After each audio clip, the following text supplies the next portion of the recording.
Hey everyone, welcome to Ground Up, coming to you from the Level Wellness Studio here in the NFM Penthouse Suite in Brentwood, Tennessee. The show where we like to tell the story of business that came from the pain or the pivot. And I am your host, Terry Bargy, and I'm here with... Roy Mangrum. And I'm not wearing the same shirt from last week. No, certainly not. Yes. You bought two of those because they're that cool. Yeah, I guess. And today we have a special guest on the show. We're super excited to talk to our good buddy, Jason Campbell from Surplus Strength. Hey, buddy. Thanks for having me. Yeah. We have already had lots of laughs before we've even started this show. So Yep. I was like, we better press record before we burn all of this good content. Jason, how you doing, buddy? Good, man. Good. Life's good. It's busy. It's summer. It's hot in Nashville. And we're out of travel hockey season for my son. And it's kind of like a good time to work on the business, and retail's a little slower. So it's a good time to come out with some new products and make some pivots. Ooh, speaking of, yeah. right into the intro. To pivot. Yeah, his warehouse is super cool. I got to go the other day. Where's your warehouse? Right down the street. Yeah, from really? the fairgrounds. Yeah. Historic Berry Hill. I've never heard it said that way. Yeah. Yeah. That's how I like You're to in say my it. hood. Yeah, that's my hood. When you're a native, you get to say things like Yeah. Yeah. The transplants are like, Berry Hill, we live in Nashville. Yeah. No, you don't. What's Berry Hill? They have their own police department. Yeah. So give everybody a little bit of an idea of what it is that you do and how you got into it before we dig a little deeper into the story of Jason. All right. Well, I'm the president of Surplus Strength. We design and build high caliber strength equipment. We started 2018. I started a training business after I had broken my back and separated my shoulder and collapsed my lung in a bad mountain biking accident. That journey back into racing and getting healthy while my wife was pregnant with our son, because she was 6 months pregnant when I broke my back.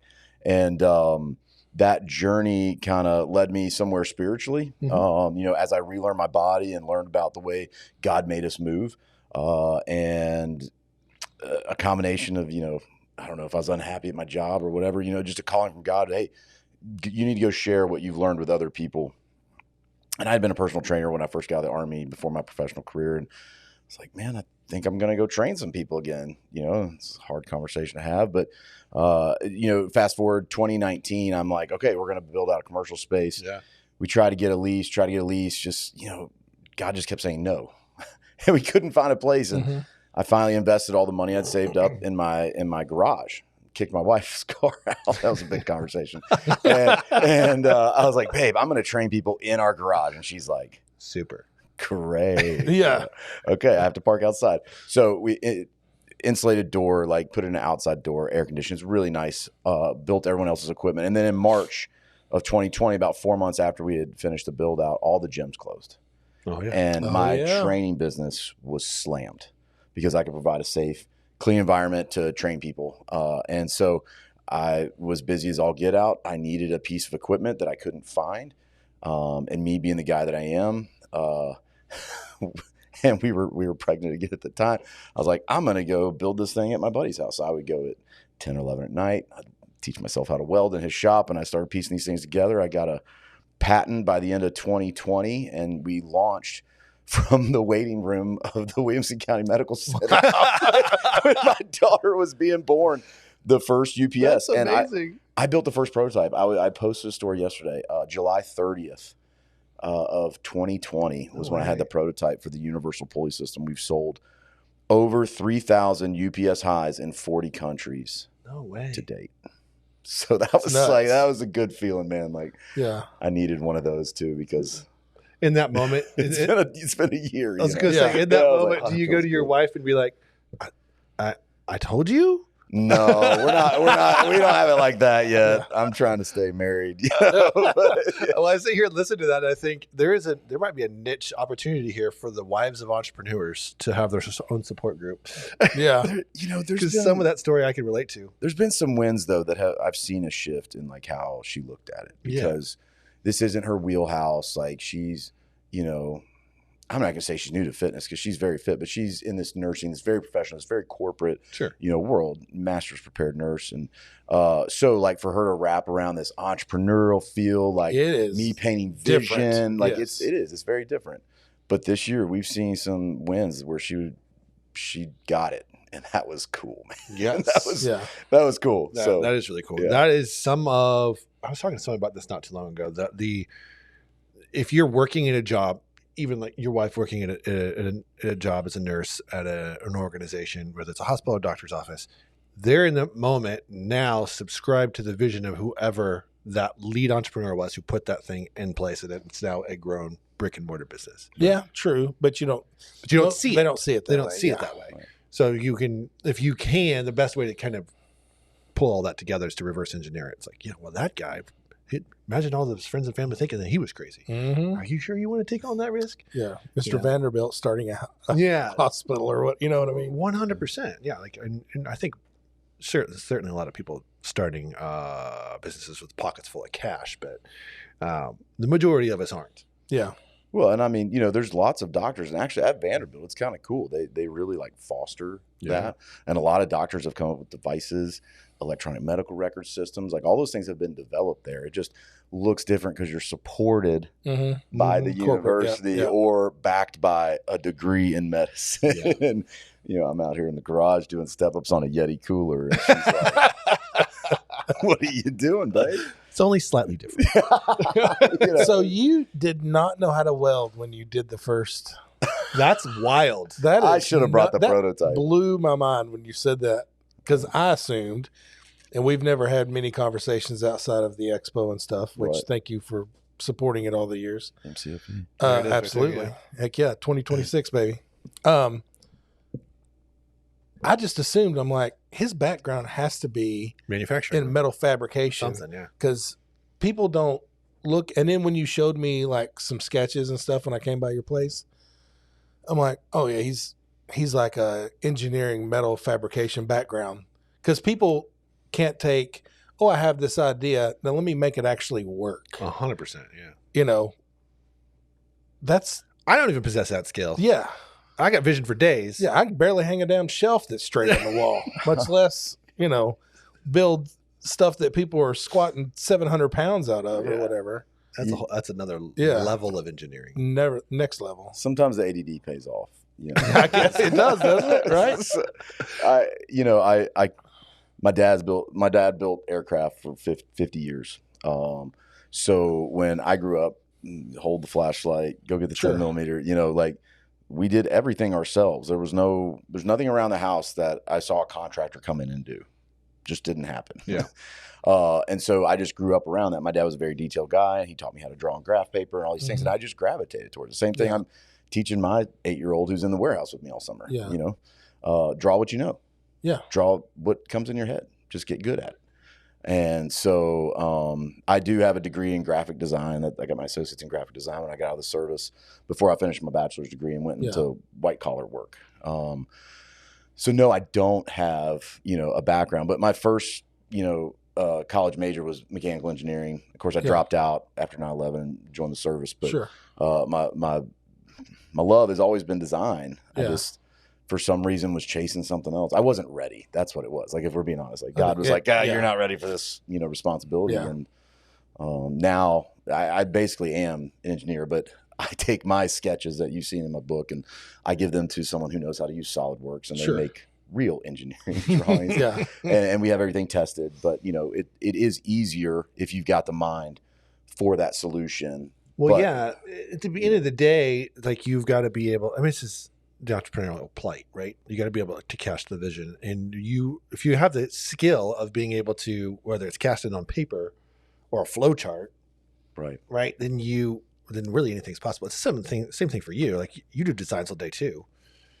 Like- yeah, but I ain't got a welder in my hand. No, I know, Well, but it's also like being able to speak the language to Conceptual. the technician Yeah, level, being able to breach from this, hey, maybe let's just take it from like the athlete or the personal trainer level. Sure. Hey, this is how I use this piece of equipment. How do I translate that to someone to build me a solution, that's going to be biomechanically sound, easy to use, have a good user interface. That's where product engineers get paid. Yeah. And, so now there's like multi-levels, and Yeah. I kind of get to breach that, which is kind of a cool space to be in. Yeah, I think it's really cool. I didn't realize that. So you come from, when you say your dad was building aircraft, can you get a little more specific? Yeah. So he started, on a bucking bar, like pushing rivets. Wow. In the 80s, B-1B, the bomber plane, he worked on the Osprey, the Titan missile, the C-130, Airbus, the G5, the G6, so he's done all kinds of different projects, fuselages, wings, they've got autoclaves you can drive semis into, where he worked, 1 square mile on a roof. So like I got exposed to that as a kid, and I was just like, wow, That's big stuff. Yeah, but we built the fence at my house, and we built the shed, and we built the steps, and we did the shutters, and we did the yard, and that was just every Saturday. We were up at 6 a.m. We didn't eat breakfast. We went outside. Chew rocks, son. Let's go. Yeah. And my dad, I'm 4th generation military. That's just the way I was raised, and everything was done right. Yeah, because there's only one way to do it, and it's my dad's way. Yeah. There you go. The right way. He was typically right. Yeah, but he paid attention to detail. Yeah. It's funny, y'all. The series that y'all are working on, something that takes no talent is attention to detail. Yeah, yeah. I was thinking, I was kind of on your topics, and I was thinking about that. I was like, yeah, man, like just pay attention.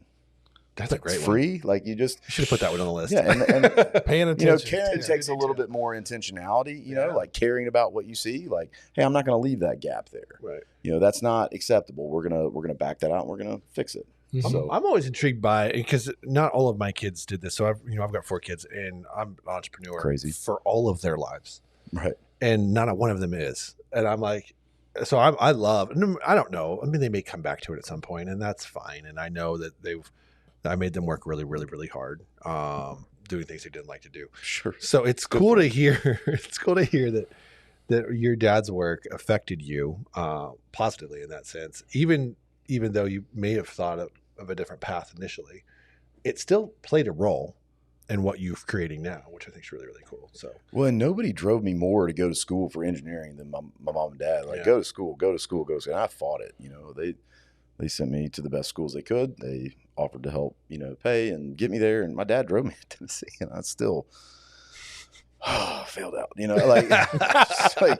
I just wanted to work. Yeah. And I was really good at work. And it turns out, it's funny. Like, I don't even consider myself an entrepreneur yet, because like my day to day is not just growing a business. No, and I'm such a technician still. Like, to go back to the E-myth, right? Like, I'm still such a technician in everything I do, and I am in this like day to day grind. So, and while it looks like I'm good or know what I'm doing, I'm hiring people to do these things as often as possible that are much better than me. Yeah. And trying to identify those areas where it makes the most sense. But I'm still like in this technician grind, to where I'd like to be able to pull away and be like, okay, how do we make this stand up on its own and grow on its own, and how do we create these systems? But it's hard to kind of swap the hat. So that's something I didn't really get from him. Sure. That I've had to figure out. Like, there's just all these things where you're like, oh, I'm at a dead stop, and I'm so slow at this, and I feel like such a novice. I'm going to avoid this for as long as possible. How much longer can I put this off? Yeah. Well, that makes a lot of sense. Yeah. Well, let's, I want to unpack some of that, or the phase that you're at in business, and we'll do that right after a quick break.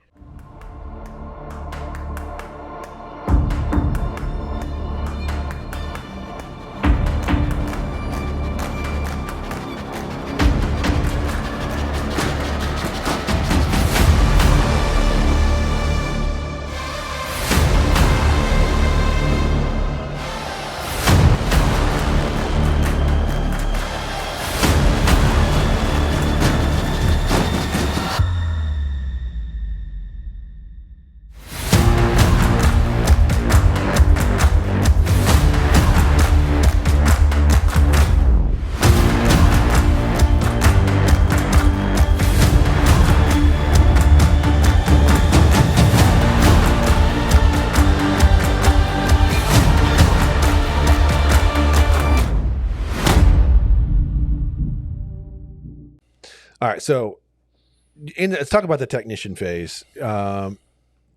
as an entrepreneur, we always wear a bunch of different hats. And Roy and I are still in that same spot. And Roy's been in business longer than I think either of us. How long have you been in business? 13 for me. Yeah, 13 for you. So you're 6 technically. Yeah. So I'd say I've been an entrepreneur for 20 years, but a good 16 to 17 years of that, I was a personal trainer and I owned a gym. Sure. Right. So it does feel like that you own a service, not necessarily a business. And Right. that's I think the difference between what you're saying, like being the technician, you're still wearing that technician hat at the moment. What does that next step look like for you? Like, I came into this as a coach and a user of equipment. So I feel like I had like a good grasp on what this Mhm. end user experience needed to be. So that kind of pulls you back into sales, like the customer experience, maybe some product development. What I wasn't great at and what I'm still getting better at is being a good manufacturer, because we have to kind of marry those two things. And the way I've always approached business has been, I want to build the best piece of equipment I can, have the best user experience. I want to save this coach 5 minutes in setup for every station, make his athletes safer, and give him more time with them. Mm-hmm. These strength coaches in these high schools get 47 minutes with these kids, an hour long If session. they're lucky. If they're lucky. wow. You know they do. Yeah. So like 2 minutes to them is a huge benefit. My buddy, Coach Blade. Yeah. They have 100 kids on the team, 6 stations. 6. It's completely unmanageable. It's not That's safe. insane. It don't even make sense. That's How- why I bought those how? bars. But- They had 2 curl bars. Yeah, how? That's That's my biggest question is how. Yeah. I mean, you do. and you get them for the same block, right? Like, Yeah. You get some for, they go in the morning, so it's like 45 minutes. That's wild. Ain't it? Dang. So in that instance, then what you're providing is a little bit life-changing.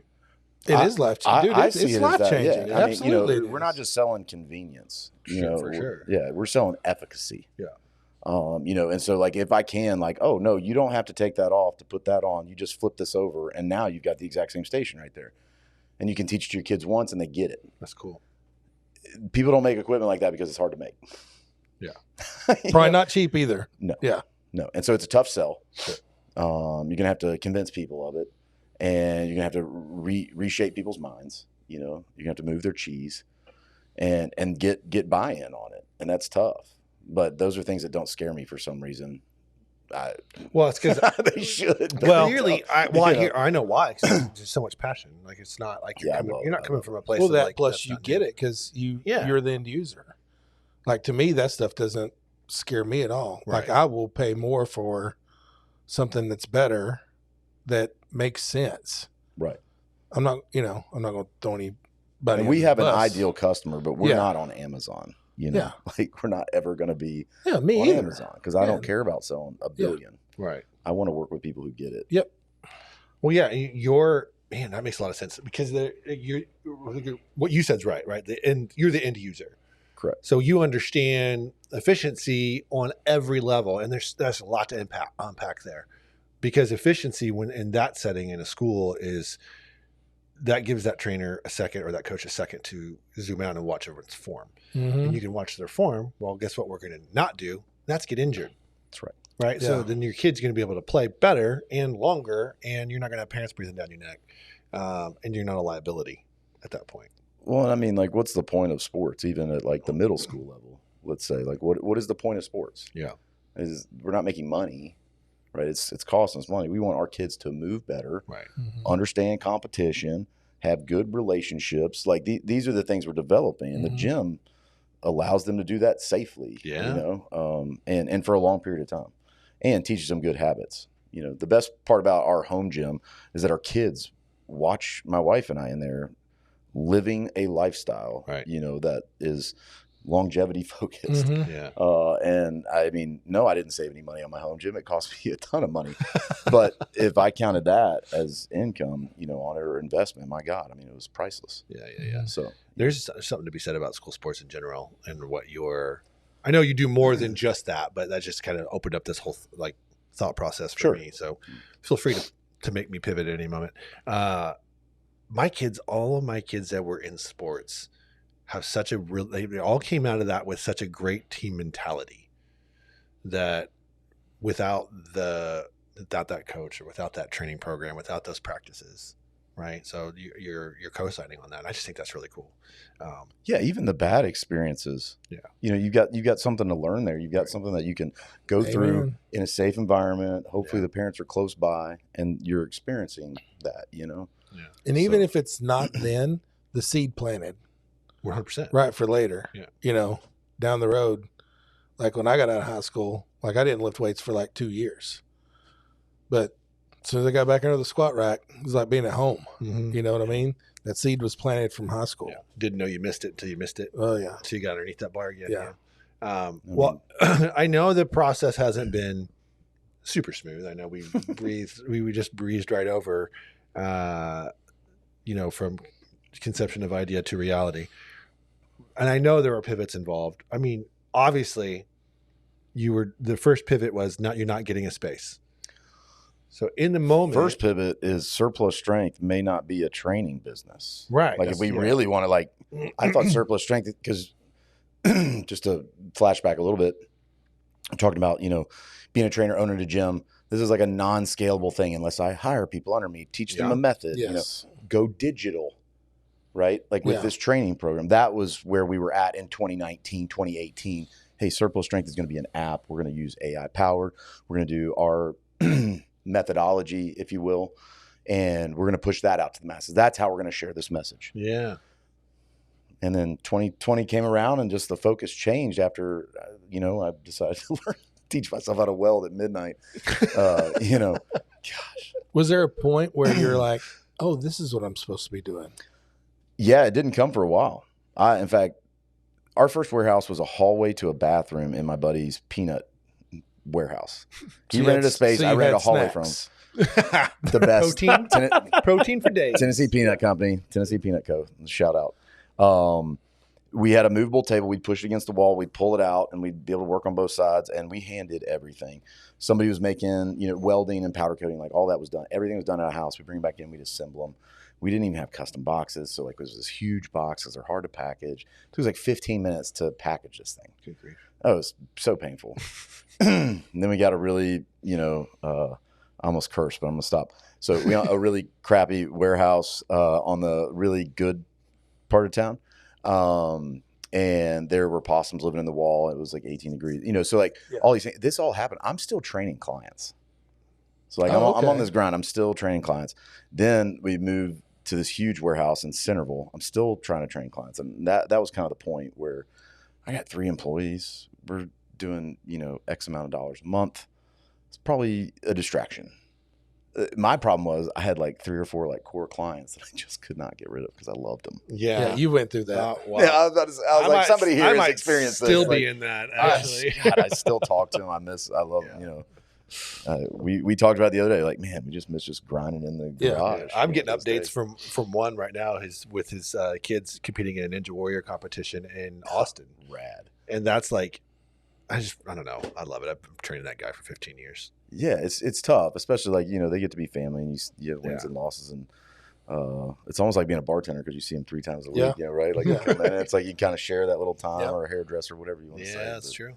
But that was my pivot there, and I was like, okay. And that was also about the time when I really realized, because someone asked me after the UPS high and low came out, they're like, well, why don't you make power racks? And I was like, oh man, why did you ask me that? Because now I got to do it. Now I got to do it. Like, here we go. Yeah. And then I really realized we weren't going to make it off of just the pulley systems. There were going to be other people that came out with great ideas, and it's fine. We did get the patent on that one, so it was protected. So we did have quite a run with it, and it still sells really well. But we have other products now that are more popular, currently. Yeah. Not globally, but currently they're way more popular, and I hope we continue to create more. I've got 9 or 10 in the hopper that I haven't even. There you go. Breached the light of day. So because it's really expensive to bring a product to market, believe it or not. I believe it. Yeah. And as we get to work with different clients, now speaking of pivots again. We're more focused on commercial clients. So we've had a heavily retail business for 3.5 years, e-commerce, Shopify based, selling to primarily small home gym, high end, niche gyms, right?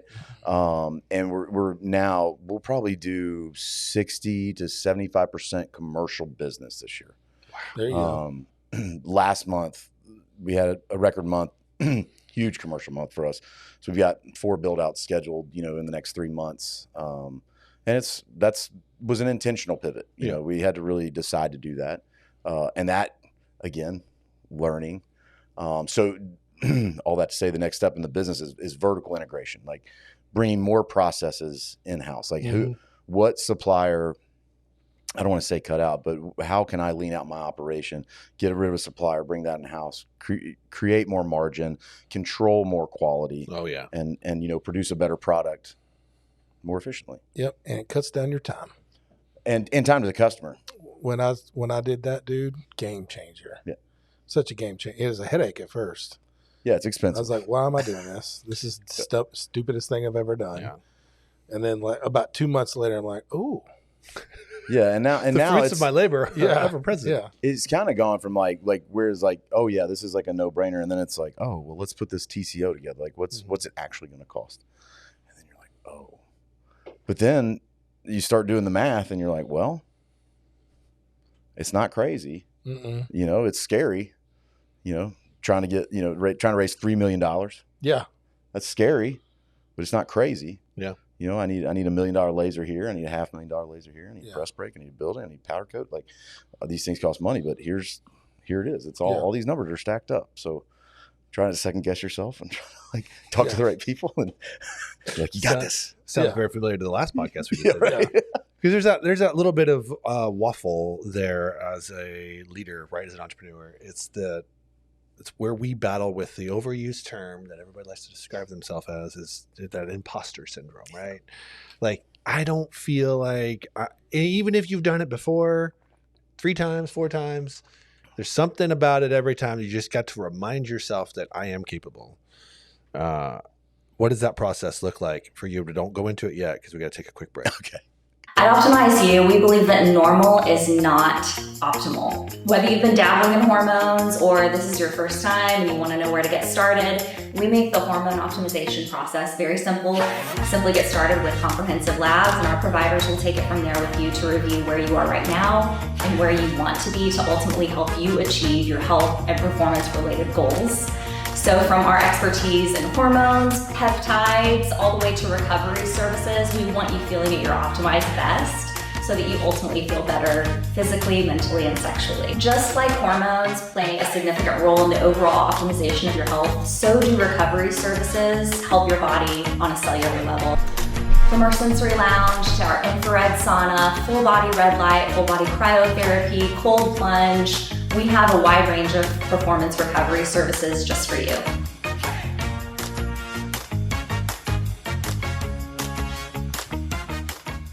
So prior to the break, talking a little bit about the bringing a product to market and the expense involved in that. No matter how many times you do it, you don't really feel qualified that you can do it again. How do you take those? Because you mentioned some giant numbers before the break. How do you reverse engineer that to, okay, well, step one is if I'm going to do this, I got to do what? Where does it start? Outside of the math that we've already done. I'll start with the UPS. Like for anybody listening that like hasn't started yet and they've got a product idea, you should always invest in yourself. I'm going to start like with that, but I took the idea and like I had enough gumption in myself to know like, I'm not going to go ask somebody to build this for me. I'm going to go build this myself. And until I build this myself, I'm not going to go anywhere else. I'm going to figure out how to do this myself. And that's why I should have brought the prototype, because it looks terrible. Like high school weld shop, but it worked. Yeah. And that was proof of concept. Yeah. And then I took it to someone who knew what they were doing, laser cut parts, actually use a press brake, and then we welded it together and it was like, oh, so after we got to that point, I built 3. Okay. And I had 3 people I trusted who I thought were experts, so go to somebody who you think is more knowledgeable than you. Mm-hmm. And this is about exercise equipment. So, I went to Jake from Garage Gym Experiment, Adam from Garage Gym Lab, and Coop from Garage Gym Reviews. Okay. Because I was a home gym guy, so I was already kind of following those guys on Instagram. It was like pre-COVID. I've known these guys, so we had a conversation. So it's like, hey, I'm going to send you this product. Like, what do you think? And they were all like, I think you need to get a patent. Like immediately. That's what you want to hear. Yeah. So I was like, okay, well, there we go. So we did, and we did a pre-sale. That's the easiest way to just get it out there. Raise funds, like It's a great idea. Build anticipation. Get the guy from church like I did to come give you COVID while he's taking pictures of your product. I'm not mad, but it was bad timing. My wife was so pregnant. My wife was so pregnant, and I got COVID the week before the babies too. It's just not good timing. Oh, and we get the pictures, and we build the website, and we just do it. We built a square website. I built it. I designed the logo. Like just run. Trip, fall, get up, faster, go, run, more, go, keep running. You will run over people on the way there. It's okay. They're soft. Just run. Yes. Believe in yourself. Pick yourself back up. If somebody wants to run with you, maybe see how long they'll run. And then if they fall, maybe help them up. I don't know. Like, you just go. Right. And so we did a lot of that. A lot of people came and went in the first part. And we got it to the first week we did that pre-sale. We sold 64 units. And I was like, oh my That's crazy. gosh. It seems so huge. I was like, this is fantastic. We got all these pre-sales. They paid in full. I pay somebody to make them. They come back in. We ship them out. It was a really simple deal. The second one, we did the same thing. We sold 75 on the second pre-sale. It was like, wow, we're on to something. Here we go. Sure. But like, you can't have a pre-sale business. Like, at some point you have to turn this dollars into inventory. You have to have them sit on the shelf, like all these things.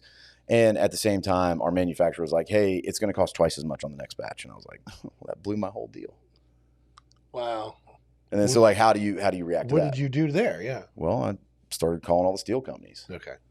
Who can cut this for me? And then I started hunting down a welder. Like, will you fly in town? I'll pay you this much money. You just bring your welder with you and weld all these up over the weekend. I'll put you up. Shout out to Mikey. He's still my homeboy, man. I love that guy.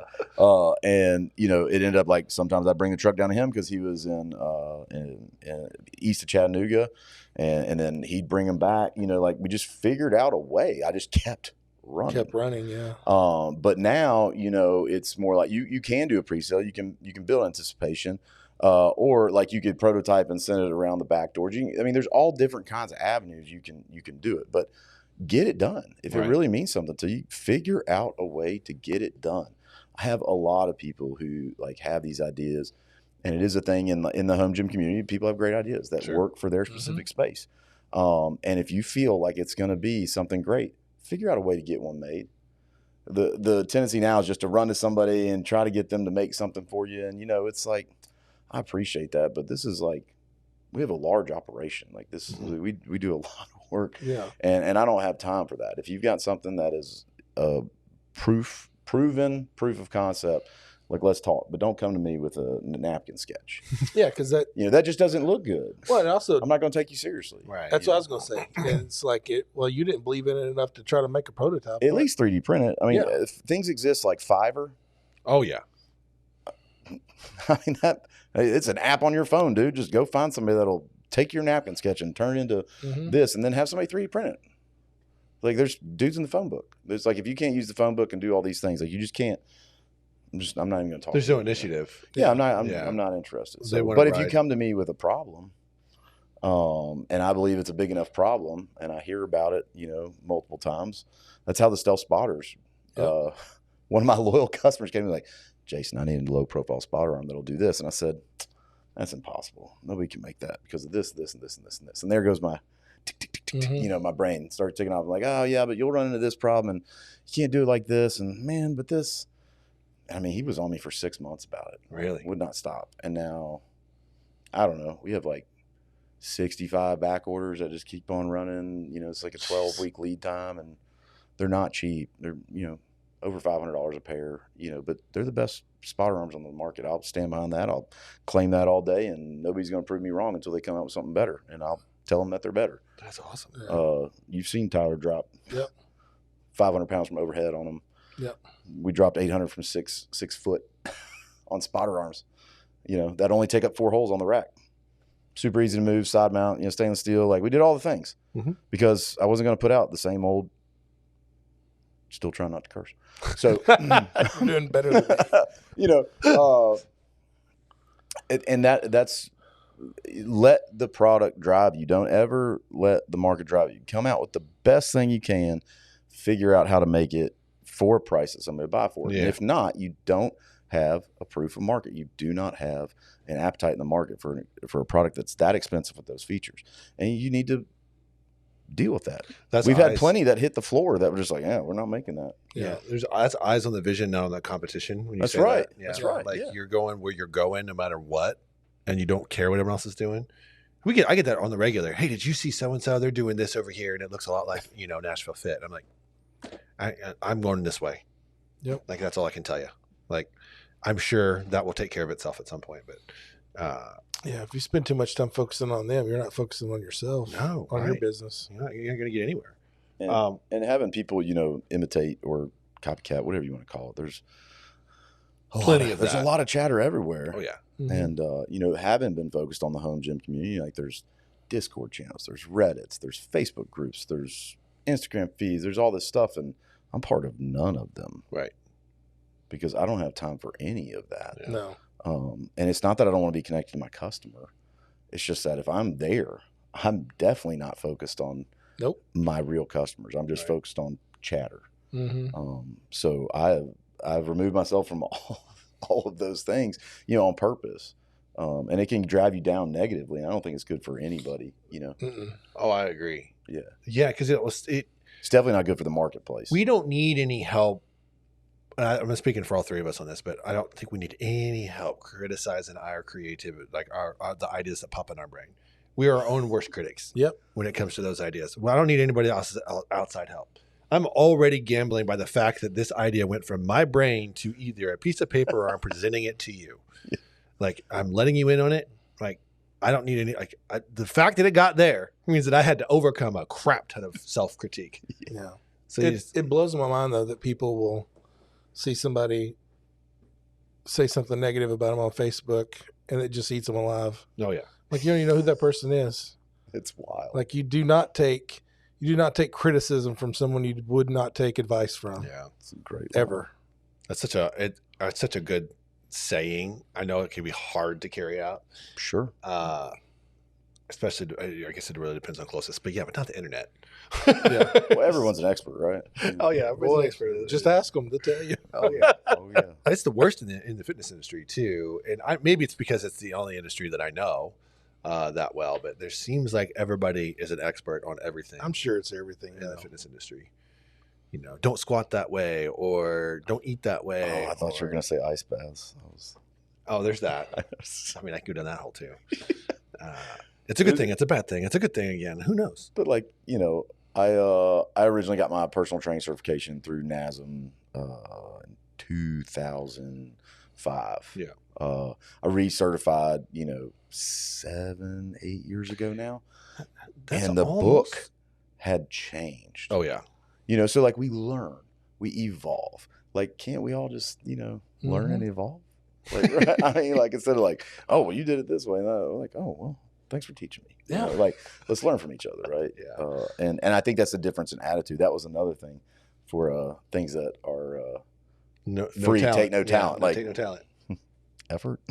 Yeah. Attitude, like super simple stuff, right? Yeah. And that perspective or how, that outlook on life, like the perspective change there, like will open up so many more things. Mm-hmm. So like addition by subtraction, like if you can like weed out all these negative things, what can we fill that space with? Yep. 100%. Yeah. That's that's a whole automation conversation too. It's like, what's not giving you life that you can automate so that you can stay in that creative space. Right. And automation automation isn't just like CRMs and spreadsheets. It looks like whatever it needs to look like. Like it can be very personal. It can be very much personnel too. So that, I think that looks different. It mimics discipline. Exactly. Yeah. And discipline is the end all be all. Like it's better than motivation. It's better than encouragement. It's better than anything else you got. Like just discipline. No, this is what we do. And we do it every day. Right. And one day we achieve excellence, you know? So what does it look like? What does your creativity process look like now? Because if you are wearing all those hats and you are you are the technician and you're building the things. So how does one get inspiration, and then what do you do with it? It usually comes with a coach describing a process to me. I'll take the Vex speed pins. We have a product called the Speed Pin. It's a 5-inch aluminum shaft with an acetyl head. It's got magnets machined into the head, and it goes through your rack and will attach all your attachments. So anything that normally take a hitch pin, it just goes clink. Genius. That is genius. And that's it. There's no cotter pin to it or anything, just a magnet. And I didn't invent the magnetic pin, like other people do them, but ours don't scratch the rack. They're made out of aluminum. They're lightweight. They're magnetic from both sides. Like we have all these features that we're like, can we make this better? Yeah, we can make this better. So, and we did it again because Jeff Lavecchio, one of my partners who's up in St. Louis, he's a pro hockey strength coach. Okay. And he's got a couple gyms in St. Louis and Give More, Be More training. And he was like, I'm setting up these overcoming isometrics for these guys to squat into these belt squats. I'm having to put this bar under the rack, and then I wrap a chain around the bar, and then we clip in, and I'm like, what are you doing? This is crazy. This is really how you do it. He's like, yeah, it works good. I'm like, doesn't sound like it works good. That sounds like a pain in the ass, is what it sounds like. I curse. So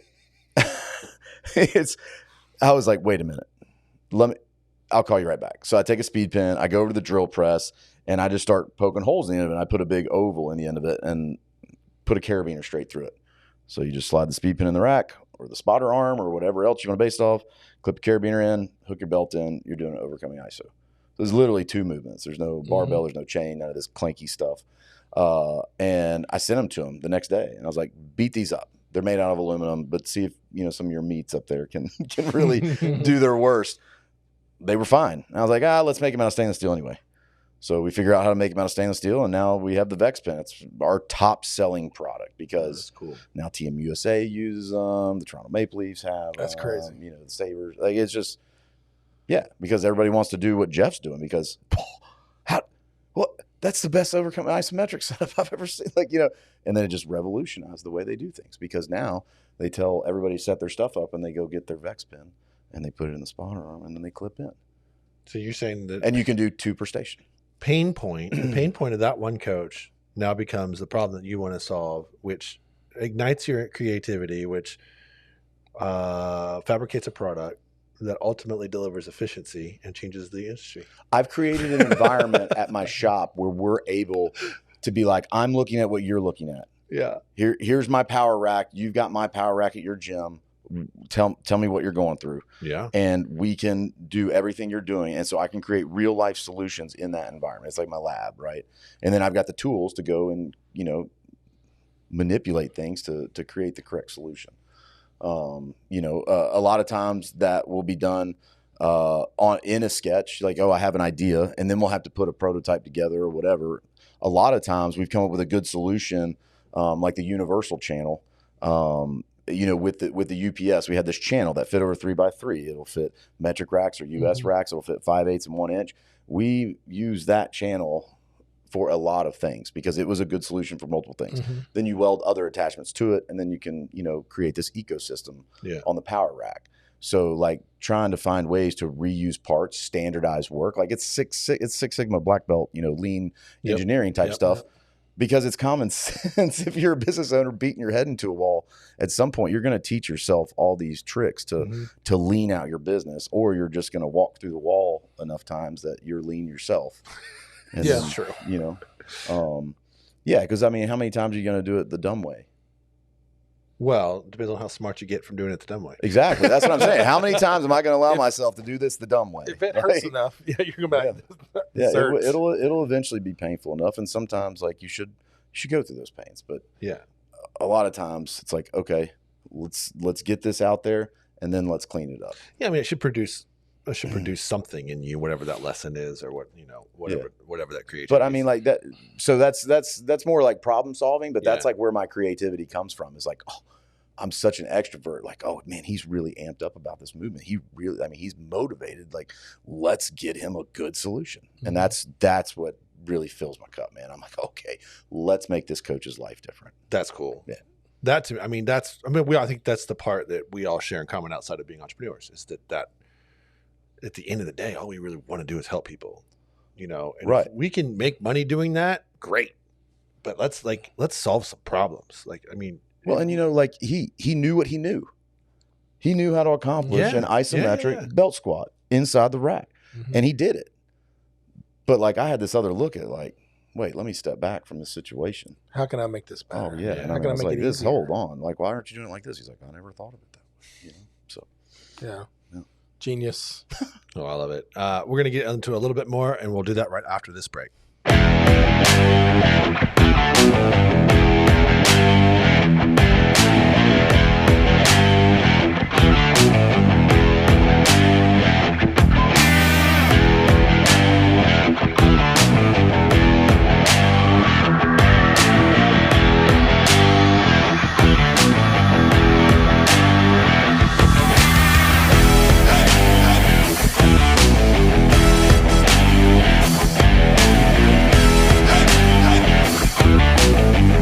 Okay, so a day in the life of Jason at Surplus Strength looks like what? What are you doing? I wake up and spend time with my family. That's number one. My wife still works at the hospital and has for some time. So I typically get to take my kids to school every day. Well, that's cool. Which is that's awesome. It's the best. I got an 8-year-old and a 4-year-old. My little girl, she still lets me carry her in, get all that love. That's how we start the day. Every day. Love and sunshine, right? And and then, I get to work. I typically try to walk in and no one's there. I try to be the first person there, because then I can really get set up, because it does change day to day. But because I've got some part-time people right now, and I do a lot of the work myself still, Tuesdays and Thursdays are fabrication days. So those are fabrication days. I know I'm going to be hot, sweaty, dirty. Yep. We're getting into the nitty gritty then. Monday, Wednesday, Friday is more me taking care of, spreadsheets, doing bill of materials, ordering new parts, working on the website, paying bills. Or, we're going to pick up powder coat. We're going to pick up bolts. We're going to the 3D printer to pick up a prototype part, all these different things, that I'm running around doing. Okay. That also, one of those days I have to fit in some kind of business development, right? I always try to have I don't want to say a promotional meeting, but something that's going to drive my business forward. Maybe next week I've got to call Power Blocks because we're trying to become a retailer for them. Hey, let's work on the guy that does my flooring, for example, or let's find somebody to provide us with this news. Let's see if they have a new pricing, because you're always open for these things, but I feel like we grab these things throughout the week and we don't have time to shovel them. So I try to shovel them to Friday morning and be hey, I found these 4 or 5 things. I'm going to look into one of them on Friday, and so that's kind of my time to drive my business forward. Other than that, it's I go pick the kids up most days. My son plays travel hockey. I play beer league hockey, because I like to stay fit.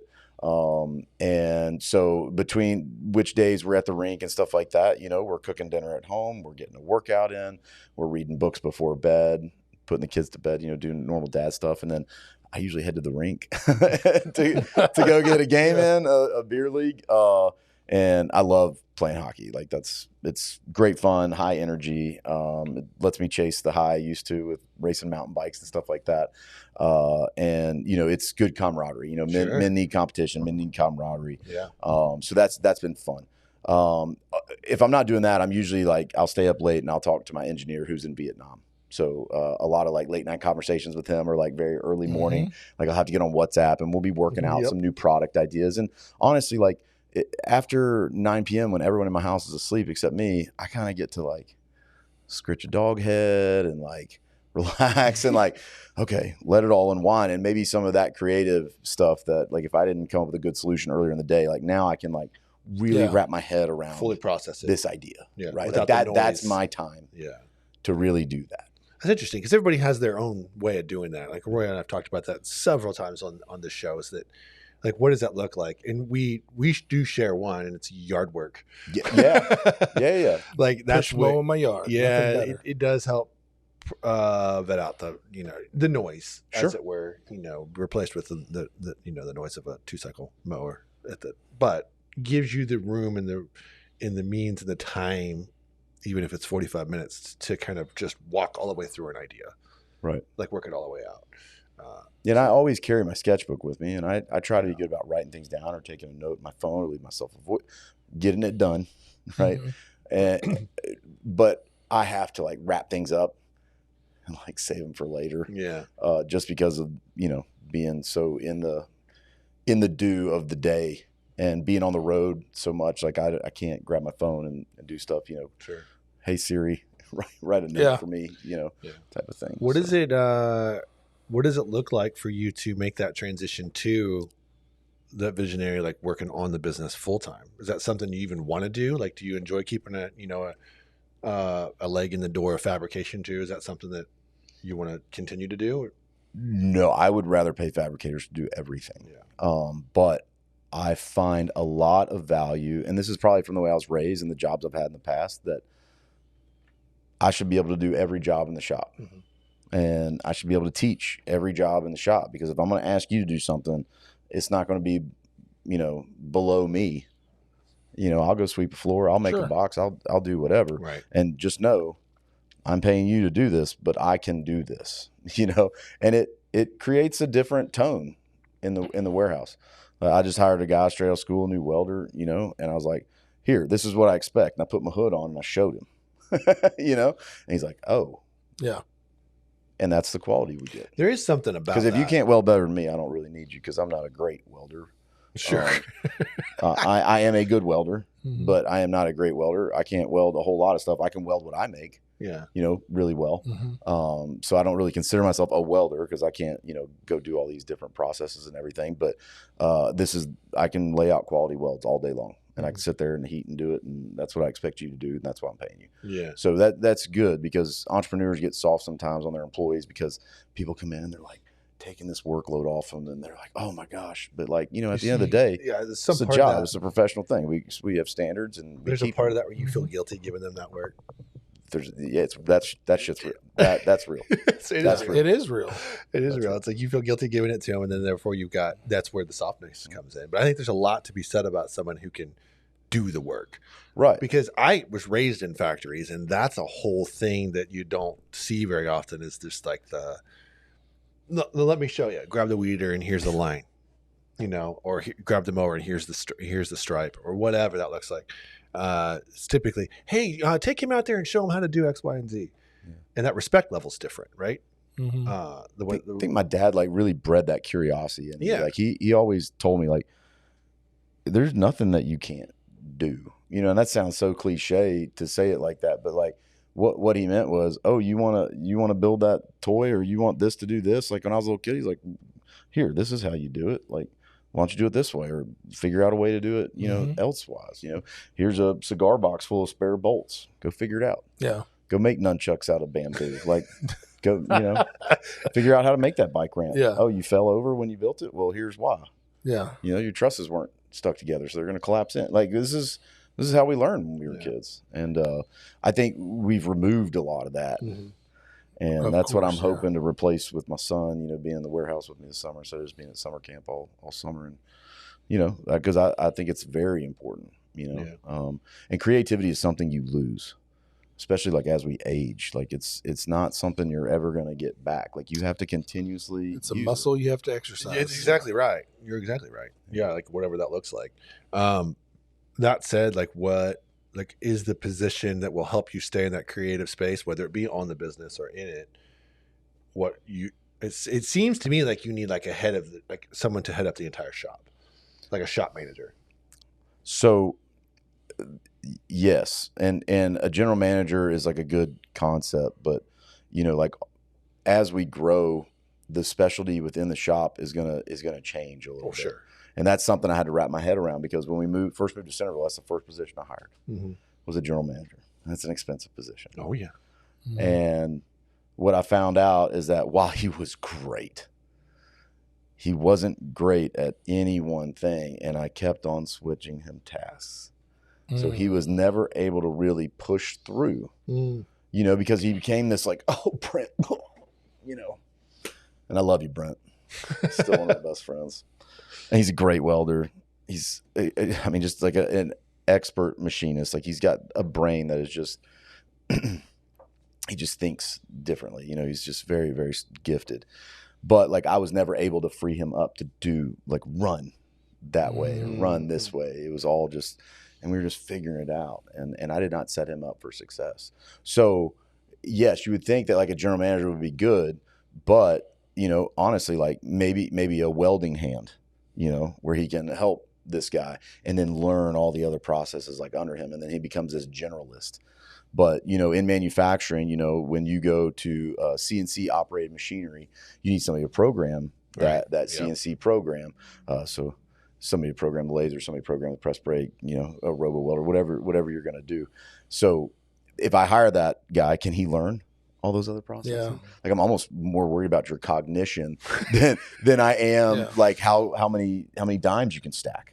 No, that's 100% sure. I want you to be teachable. I think that's we've said that a million times too. It's like if there's not fertile ground in their brain to learn on the fly, to pivot when needed, like because you're it's kind of still the early stages of what your business will end up being, Right. even though I don't think any one of us know that exactly. We have an idea.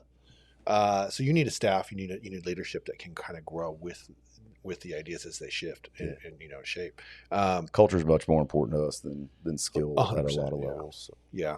Well, we're just about out of time, but I want to give you a second to tell everybody where they can follow you and, you know, get a hold of your equipment, but also maybe leave the entrepreneur out there who's in that stage of not being able to find that building. If you can, you know, if you can flash back to that and think about the mentality that you were in at that moment, speak to that entrepreneur too for us.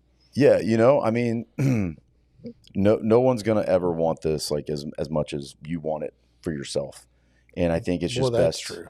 I think it's just best to like lean into that Yeah. and like just be aware of it, and you're like, no, I have to want this, but more so, I get to want this. This is a privilege that we get to walk through every day. I get to be at every single one of my son's practices because I own my own business, and yeah, I'm gonna work till midnight tonight. But I get to do that, and I get to have that time with my family. You know, that's not something that other people get to choose. So, like, I just keep on going back to that. Man, I'm choosing my family first with this business, and I'm creating something that I can leave behind for them. So, like, go back to your why, right? Like, just go back to your why. Let that be your driver at all times. And if you keep that as your guidepost, you can't really steer off. It's going to be tough. Yeah. But you got to go back to the why. You got to strong. Yeah, that's great advice. Well, let everybody know where they can find you. surplusstrength.com. You know, Instagram is a great place. I'm not huge on social media, but catch us at your local high school gym or at your we build a lot of elite hockey training facilities and pro hockey gyms. So yeah, follow us on Instagram. It's been a wild ride so far, so the story's pretty good. Yeah. Definitely catch Surplus Strength at the Music City Fit Expo in 2026. 2026. That's right. Coming at you. Excited already. Yeah. I'm not there yet. Oh, I know. Y'all are still like coming back down. It was this year was fantastic. It's huge. Huge nuts. Yeah. Huge. Appreciate you saying that. Yeah, and to echo Roy in that too, thanks for having us out, or thanks for coming out and supporting us. I love it too. So appreciate you coming on the show today. And we're going to wrap up, guys. If you found this show at all helpful, we ask that you definitely like and subscribe, but also share it with a friend. And on behalf of NFM and Spread the Positive and my good buddy Roy Mangrum here. Yep. We'll see you on the next one.